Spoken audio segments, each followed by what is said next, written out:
We often hear about this sort of golden age in American public life, right? Yeah. It's a time when everyone supposedly participated and debated respectfully. Yeah, that idea comes up a lot.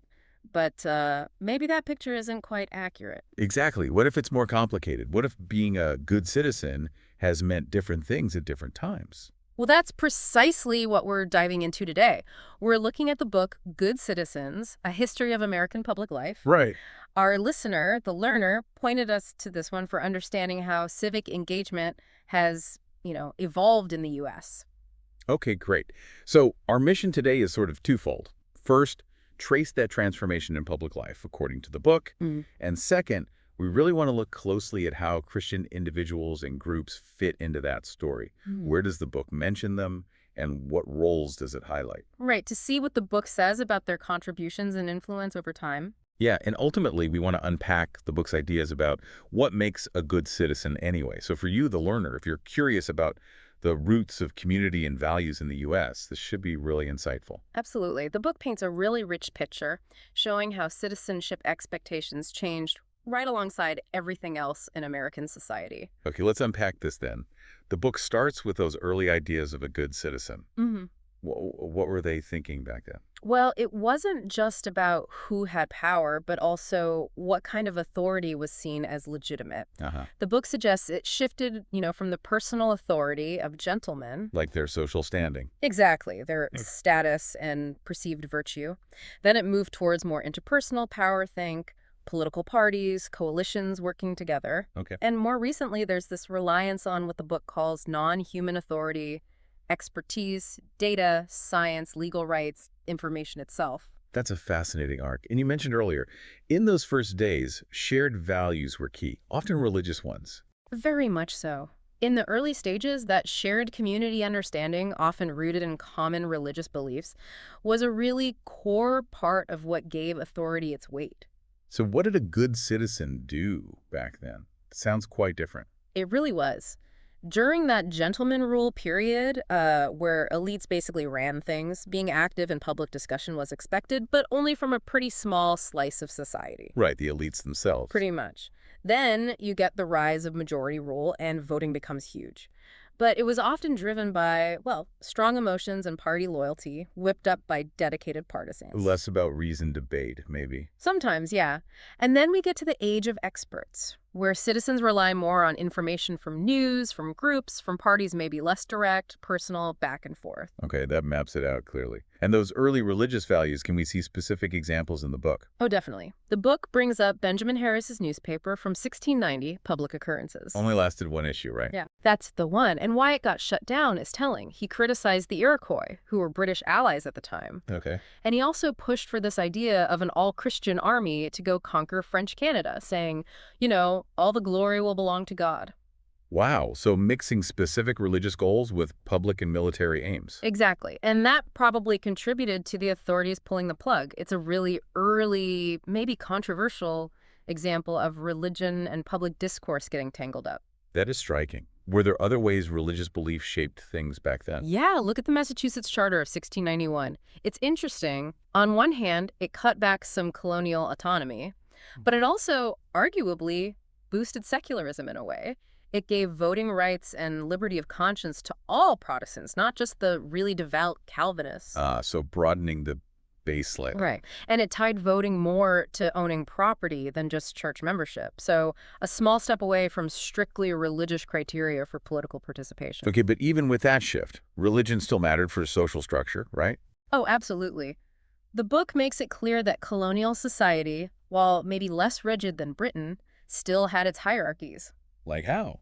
Well, take the Puritans in Massachusetts. The book mentions they were often seated in church based on their social rank. Seriously?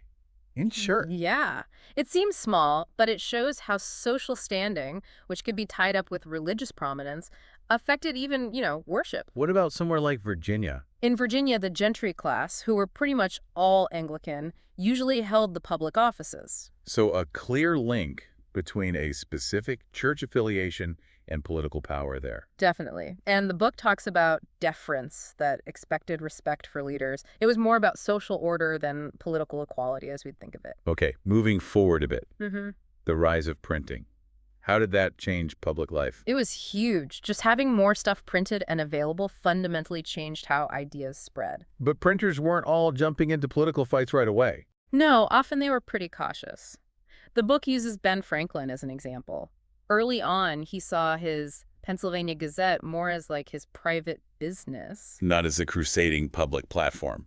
Not at first, it seems. But interestingly, he did reprint articles from places like The Spectator, focusing on moral instruction. Ah, so using print to spread certain values, even if not directly political. Kind of, yeah, setting a moral tone. But then later on, you see a big increase in political pamphlets. Okay, so people are getting more engaged. It suggests that, yeah, even if the elites often kicked off those debates trying to get support for their side. It sounds like the people in charge saw the power of print, both good and bad for them. Oh, for sure. There's this great, or maybe chilling, quote in the book from 1671, Governor Berkeley of Virginia. Yeah. He was totally against free schools and printing presses. He literally feared they'd cause rebellion and heresy. Wow. Shows how threatening widespread information seemed to the established order. Exactly. Okay, let's fast forward to the period before the Civil War, the antebellum era. How does the book show Christian voices influencing things then? It gives some really strong examples. The temperance movement, for instance, started mostly non-political, focused on individual behavior. But it grew into a political force. It did, yeah. And even more significant, the abolitionist movement. Right. They were masters at using new printing technology to spread their anti-slavery message far and wide. And women were heavily involved too, weren't they? Hugely important. The book highlights female abolitionists, their courage in petitioning, speaking out. It's a powerful example of Christian-driven activism challenging slavery head-on. But that activism must have faced serious pushback. Oh, absolutely fierce. The book talks about the Southern backlash, strict laws trying to stop abolitionist materials, even violent acts like burning mailbags full of pamphlets in Charleston. Just shows how deeply divisive these issues were, even when rooted in moral conviction. Definitely. It underscores the intense reactions these religiously inspired movements could provoke. Does the book spotlight any particular individuals from this time? It does. Theodore Frelinghuysen comes up. He was a big deal president of the American Tract Society and the American Bible Society, Okay. and a founder of the Whig Party. He was really concerned about what he saw as a lack of moral culture, especially out west, and worried about Andrew Jackson's presidency. So he saw a strong connection between Christian morality and the nation's health. Very much so. He believed a strong moral foundation based on Christian principles was essential for America to prosper. Sounds like a real debate was happening about religion's place in politics. There absolutely was. The book contrasts Frelinghuysen with Senator Richard Johnson, who was wary of religious groups getting too political, warning about the dangers. Different views on that separation. Right. But Frelinghuysen strongly defended things like the Sabbath movement on Christian grounds. He argued, a free people need that moral core, and the Sabbath helps energize it. Interesting. And Tocqueville pops up here too. Yes, Alexis de Tocqueville. The book mentions how he admired all the civic and moral groups he saw in America, thought they were vital. But he had reservations about purely political groups. He did, yeah, echoing some of those earlier worries about self-formed groups maybe having too much political sway. Okay, let's talk about changes in voting. The Yeah. book covers the shift away from just property owners voting, right? Yeah, that's a key development, moving from property being the main requirement to broader suffrage. What were the arguments for expanding it? A big one highlighted in the book was military service. If someone's willing to fight and die for the country. We should have a say in governing it. Makes sense. Right. And also recognizing other civic contributions, even without property. And what about education's role in all this? Horace Mann is a central figure there. The book discusses his push for public schools, non-sectarian, but he still wanted Bible reading in them. Why? What was his goal? He saw education as crucial for democracy, partly to create informed citizens, but also, frankly, to prevent what he called excessive democracy, basically, mob rule or uprisings by all the newly enfranchised people. Ah, so education is a stabilizing force.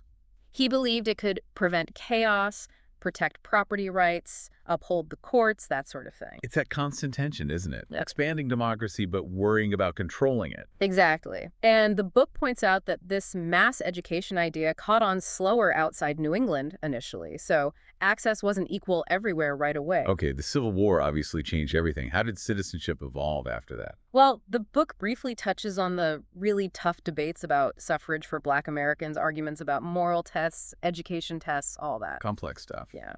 And you also see political parties becoming even more important for organizing voters, building national loyalties, sometimes along religious or ethnic lines. And changes in how government worked. Right, the decline of the spoils system, party patronage, and the rise of civil service reform. That changed how people interacted with the political system, less about direct rewards for loyalty. And Yeah. campaigns themselves started to change, too. Moving into the 20th century, the book talks about a shift towards rights-based citizenship. What does that mean? It means you see the rise of powerful movements focused on securing rights, often through new kinds of private organizations. Think NAACP, ACLU. Groups dedicated to legal and political advocacy for rights. Exactly. And the book specifically, and importantly, highlights the absolutely central role of Black churches in the civil rights movement. Also, They were the backbone, providing leadership, raising money, offering safe places to meet and organize. Just essential. a crucial role for faith-based institutions in that struggle. Undeniably. And this focus on rights expanded over time, leading to major legislation protecting various minority groups. So, wrapping up, how does the book look at the present day? Does it see decline or just change? The book's main argument is that public life hasn't necessarily declined, but it has definitely transformed. And worries about decline aren't new. Not at all. The book notes intellectuals have been worrying about public life degrading throughout American history. It's a recurring theme. Does it bring up things like social capital? It does. It mentions Robert Putnam's work, Bowling Alone, that whole idea about declining membership in civic groups. Including churches and religious organizations. Yes, those are part of Putnam's analysis. But the book also says, hey, measuring this stuff is complicated, and there are counterarguments. It's not a simple story. And the role of religious institutions themselves has changed. It seems so. The book uses the example of, say, suburban Catholics maybe focusing more inward on the family than on the parish as the main community hub. Interesting. So there are trade-offs between older community models and today's focus on individual choice and rights. That seems to be the implication. We've moved towards what the book calls rights-conscious citizenship. And is that good? Bad?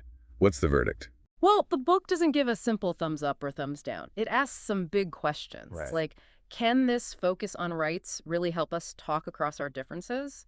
Does it protect minorities while also encouraging civic responsibility? Or does it risk becoming just about what's in it for me? Tough questions. They are. But the book seems to conclude that while rights consciousness might have challenges, focusing on rights is still a necessary piece of tackling the problems democracies face today. Maybe not the whole solution, but essential. Okay, so if we boil it down, the main takeaway from Good Citizens is That American public life isn't static. It's constantly evolving. That romantic golden age probably never quite existed like we imagine. The way we act as citizens, the role of different groups, including religious ones, it's all changed dramatically. and understanding that history, that evolution, is really valuable for you, the learner, as you navigate civic life today. Absolutely. It gives you context for the debates we're having right now about what citizenship means, what holds us together. All right, so maybe a final thought for you to chew on. How do we balance this strong emphasis we have on individual rights with the undeniable need for strong communities, for shared values here in the 21st century? Yeah, and what role do faith-based groups and various ethical traditions play in finding that balance today? Reflecting on the history we've just discussed might offer some clues.